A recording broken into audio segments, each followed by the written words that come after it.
సుందరకాండ పారాయణాన్ని విన్నవారికి చదివినవారికి ఆ హనుమంతుడు సకల జయాలను శుభాలను ఐశ్వర్యాలని తప్పకుండా కలుగజేస్తాడు. కాబట్టి మీరు కూడా నాతో పాటు ఈ సుందరకాండ పారాయణం చేసి తరించండి. శ్రీమద్ రామాయణము సుందరకాండ 33వ అధ్యాయము. ఆలోచించి ఆలోచించి హనుమంతుడు ఒక నిర్ణయానికి వచ్చాడు. చెట్ల చాటున కూర్చుని ఉన్న సీతకు వినబడేటట్లుగా రామకథను గానం చేయాలని అనుకున్నాడు. అదే విధంగా హనుమంతుడు రామకథను గానం చేయసాగాడు. ఇక్ష్వాకు వంశంలో ఒక మహారాజు ఉండేవాడు. ఆయన పేరు దశరథుడు. ఆయన గొప్ప కీర్తిమంతుడు, ఐశ్వర్యవంతుడు, ధర్మాత్ముడు, బలంలో దేవేంద్రుని మించినవాడు. దశరథుడు గొప్ప రాజర్షి, అహింసావ్రతమును సత్యవాక్పరిపాలనను అవలంబించినవాడు. దశరథుడు 4 సముద్రముల మధ్య ఉన్న భూమిని పరిపాలించేవాడు. ఆ దశరథుని పెద్ద కుమారుని పేరు రాముడు. రాముని ముఖం చంద్రుని వలె ప్రకాశిస్తూ ఉంటుంది. రాముడు మానవులలో ఉత్తముడు, గొప్ప ధనుర్ధారి.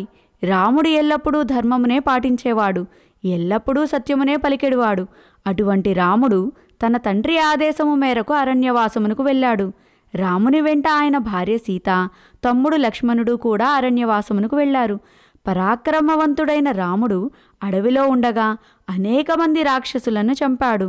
రాముడు రాక్షసులను చంపాడు అన్న విషయం రావణునికి తెలిసింది. రాముని మీద ప్రతీకారం తీర్చుకోవాలి అనుకున్నాడు రావణుడు. రావణుడు ఒక మాయామృగమును పంపి రాముణ్ణి లక్ష్మణ్ణి దూరంగా పంపి సీతను వంచనతో అపహరించాడు. రాముడు సీతను వెతుకుతూ అరణ్యంలో తిరుగుతూ వానరరాజు అయిన సుగ్రీవునితో స్నేహం చేశాడు. సుగ్రీవుని కోరిక మేరకు రాముడు వాలిని చంపి సుగ్రీవునికి రాజ్యం ఇప్పించాడు. సుగ్రీవుని ఆజ్ఞ మేరకు వానరులు సీతను వెతకడానికి నలుమూలలా పంపబడ్డారు. ఆ వానరుల్లో నేను ఒకడిని. సంపాతి చెప్పిన మాటలను బట్టి సీత లంకలో ఉన్నదని తెలుసుకున్నాను. 100 యోజనముల దూరం గల సముద్రమును దాటి లంకలో ప్రవేశించాను.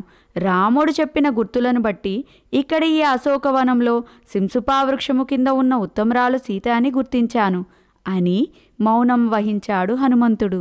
హనుమంతుడు పలికిన పలుకులన్నీ సీత ఆశ్చర్యంతో వినసాగింది. తల పైకెత్తి చూసింది. సింసుపావృక్షము మీద కొమ్మల చాటున ఉన్న హనుమంతుడిని చూసింది. రామకథను హనుమంతుని నోట విన్న సీత ఎంతో సంతోషించింది. హనుమ మాటలు ఎవరైనా విన్నారా అనే అనుమానంతో అటు ఇటు చూసింది. మనసులో రాముణ్ణి స్మరించుకుంది. తనకు విముక్తి లభించబోతున్నదని ఆనందించింది సీత. మరలా తలపైకి ఎత్తి హనుమంతుని వంక చూసింది సీత. శ్రీమద్ రామాయణము సుందరకాండ 33వ అధ్యాయము సంపూర్ణము. హరి ఓం తత్సత్.